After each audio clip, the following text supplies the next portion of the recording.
It's the end of the day with Ray. Hello, my friends. Hey, we're going to get into today's episode, the stupidest investments the imaging channel could possibly make, in a second. But before I do, I want to share with you all that HP is not sponsoring today's episode. I know some of you are looking on the Sharp Interactive board and you see this HP advert. I just want to talk to you about this advert because, boy, HP really got me fired up. They made me mad as hell. And I'm thinking to myself, HP has got to have the worst marketing people in the entire planet. For them to send an email to people like me and ask me this question, they've got to be out of their minds. Let me just share with you what they sent me so you can kind of feel my pain with me. Hello, Raymond. Did you know your printer could be saving you money? The first thing about this is, how in the hell do they know my name is Raymond? I go by the end of the day with Ray. I've been going by Ray all over the world forever. And HP sends me this advert, Hello, Raymond. I'm thinking they got HP executives that are monitoring my mother's Facebook account. She's 90 years old. You know, sometimes I put stuff online that she doesn't like, and she'll say, Raymond. Because, you know, mothers, they yell at you by your birth name. The executives over there at HP, they hear Raymond, and they're thinking, oh, yeah, let's send it to him, address Raymond. You know, maybe he'll think it's coming from his mother, and he'll do what we say. I'm thinking, are you people insane over there at HP? But look at this question they asked me. Did you know your printer could be saving you money? Here's what I'm going to tell you, HP. Hell yeah, I know my printer could be saving me money if you nut jobs would quit pushing out firmware, locking out the ability for me to put a cartridge in there from my friends over at Clover or my friends over at Pollock & Pollock. And if I really want to save money on my printer, that's exactly what I'm going to do. I'm going to call up Clover Imaging. I'm going to call up Pollock & Pollock. I'm going to buy their supplies. I'm going to put it in my printer. But oh, no. What do? You push out these firmwares and you lock the whole world out of doing that. And then by addressing them by their full name, you're going to try to fool them like their mom sending this to them? Ladies and gentlemen, I've been telling you a long time, HP is the most overreaching, obnoxious OEM on the planet. I don't know why anybody in their right mind would be doing business with these people. They got that Amplify agreement. I mean, come on, folks. What do you need? This is evidence. They're trying to disguise themselves as my mother, trying to get me to buy from them. Totally outrageous. So now let's jump into this list of the stupidest investments the imaging channel could possibly make. Ladies and gentlemen, I'm going to try some fancy new stuff here on the Sharp Interactive board. I'm going to have the list pop up as I press a button. Pretty cool stuff, right? List of stupid investments. Let's go to the first stupid investment. DCA Tools. I am so sick of hearing about these DCA tools. Ladies and gentlemen, here's the reality. There's a building. It's on fire. The fire's coming out of the windows. The fire's coming out of the roof. You got people running out of the building and they're on fire. And you got a salesman standing at the doorway selling fire extinguishers. The industry that sells supplies and services print is in a massive disruption, and a new DCA tool is not going to pull it out of the disruption. I don't care what these people tell you these tools do. They don't walk your dog when it's raining. They don't make the coffee for you. They're not alarm clocks to get you up on time. 99.9% of all the people that use a DCA tool use it to collect a meter reading and make sure the thing doesn't run out of toner. It tells them, hey, it's low on toner, they can ship them out toner. That's what they use them for, folks. And if you're going to get into IT and these other things, you don't need a DCA tool to do that. And every one of these jokers that talks about these DCA tools, the only thing they can talk about is how it relates to a printer. Even though they tell you it does all this other stuff. Do you really believe that the industry out there that you service, all those customers, they really give a flying crap about a pie chart that says who printed what and when they printed it? Do you really think they give a crap? No, they don't give a crap because they stopped caring about managed print about 8 years ago. The problem with the DCA technology is it came too late. That's the reality. Some of the software is phenomenal software for managed print. The problem is nobody gives a crap about managing print. It's a big waste of time and money. I hope there's no, I don't even want to think this because it would be tragic. I hope there's no, PE groups behind any of these things because that's going to turn out pretty bad. I'll predict right now. PA or PE-backed DCA tool companies will find themselves writing off some assets in the very near future. Let's go to the next stupid investment. Innovative new ERP systems designed for the imaging channel. I'm just going to say, remember, Forza, I read an article.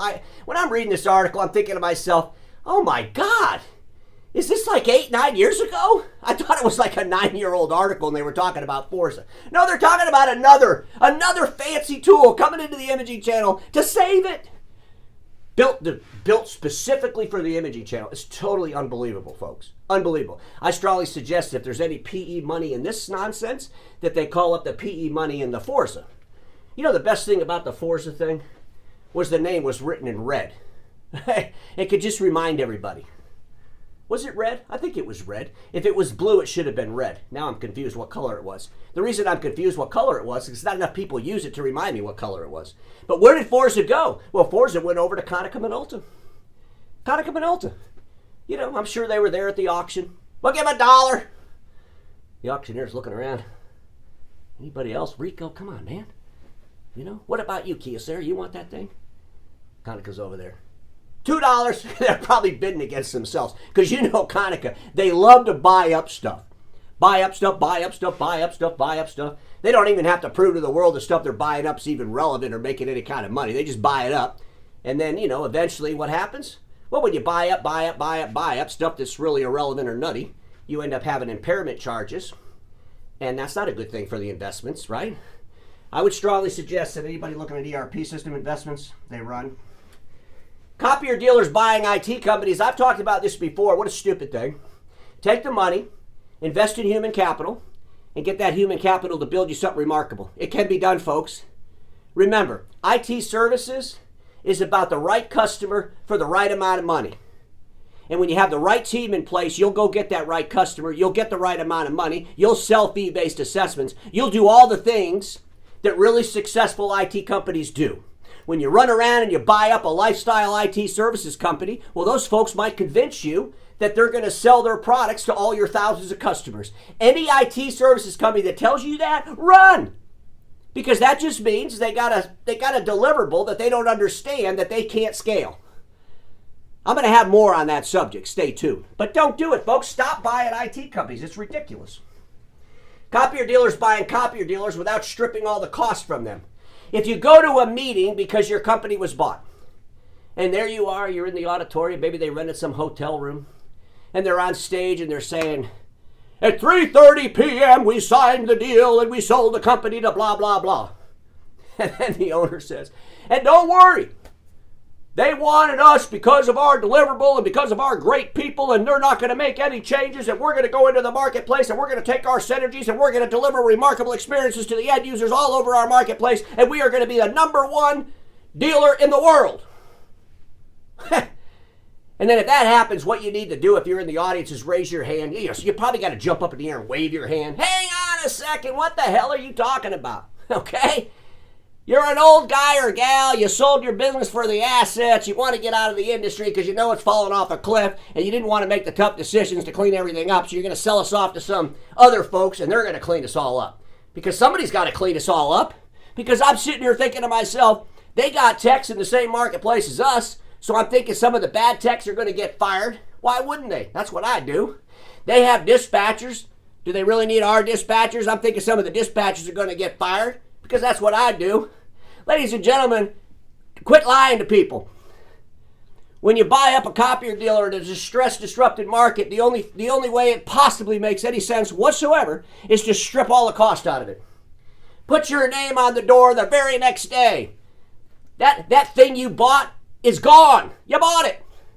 If our industry treated their acquisitions that way, they'd be much more profitable. Living on this fantasy world that we're going to get together with all these people that like us and we like them and we're all going to go sing Kumbaya together in a distressed marketplace is total nonsense. Don't do it. Next thing, investing in those damn BLI awards, and this is just to my OEM friends. What are you people doing? Why are you doing this? These things cost a lot of money. I mean, I can see you now. You're in your conference rooms and you're talking, and maybe it's Kyocera having their meeting. And one of the executives says, hey, I just found out that Konica Minolta got the most consistent color copier line of the year for 2 years in a row. What are we going to do? You know, Oscar's probably over there thinking to himself, well, we got really nice looking dock feeders. See if they'll give us one for the dock feeder. You got the guys over there at Canon. I can't believe Kyocera just got an award for the best looking document feeder. This is insane. What are we going to do? And their executives are like, hey, don't worry about it. Don't worry about it. we have the best infrastructure for the managed print services platform. Let's focus on that. Get an award for that. How much is that award? It's got to be a lot more than getting one for a dock feeder. Yeah, but it's worth $1 million. I mean, I don't know how much it costs, but I guess it's a lot of money. It's a lot of waste of time. It's a lot of nonsense, and OEM stopped doing it. It's crazy. Okay, ladies and gentlemen, the last stupid investment. Investing in retreads will make for a rough ride. Remember when you were young and you had the car, and the tires were kind of crummy? And you really didn't have a lot of money because you're young. So you go to the tire store and the guy says, hey, we can do the retreads. A little bit cheaper. Don't buy the Goodyear top of the line of the Michelin. Buy the retreads. And you're like, well, it's all the money I can afford. I'll buy the retread. Ladies and gentlemen, if you want to diversify your dealership, you're not going to do it with a bunch of retreads. I'm telling you right now, stop buying the retreads. You got to go out there and buy those high-end Michelins. You got to get the best tire you can buy and get on the road and make sure that journey's smooth through that transition. I get it. It's upsetting. A lot of these old copier guys and gals getting ready to get out of the business. Maybe their company got liquidated or something and they got to find a job. Ladies and gentlemen, unless they have the ability to go in there and disrupt the hell out of your business and help you grow it and take it in a new direction, don't hire them. Because when you bring in these old retreaded copier people, you know what they do? As soon as they run into any kind of objection at all, they run back to what they're comfortable with and they keep you in status quo. And everybody watching me knows this. Status quo is the killer of all that'll be invented. Don't get stuck in status quo, and I'll see you all tomorrow.